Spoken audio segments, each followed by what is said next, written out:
Abayumbivi yasohoye imbuto baje kubiba, arabeko yo kunguka, arabiba zimwe zirwa ku rutare, izindi nazo zirwa mu mawara zinyoha, hari n'izindi zaguye iruhande y'inzira, inyoni nazo zirazanzira zinoba.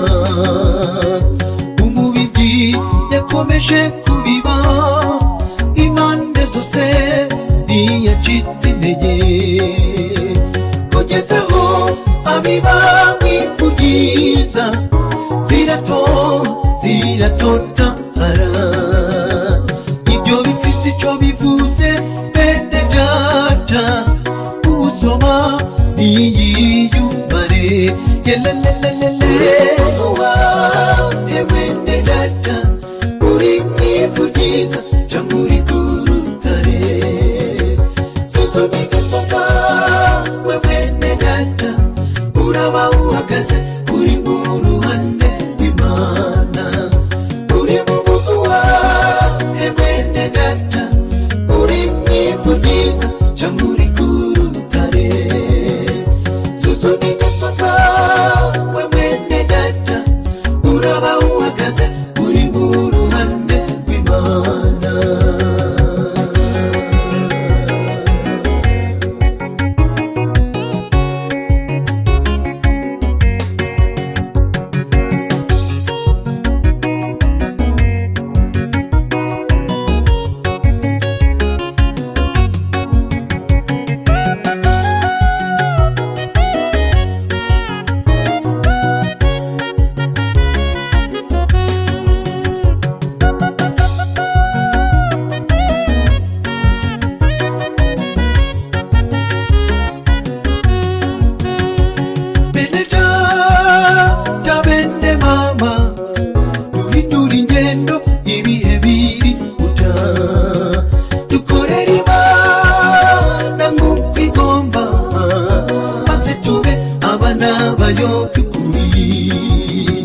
Yesu niwe mubibyi aguma biba, ntabwarambirwa gushika kw'iherezo, muze tumwisunge tubona amahoro, muri we harimo byose.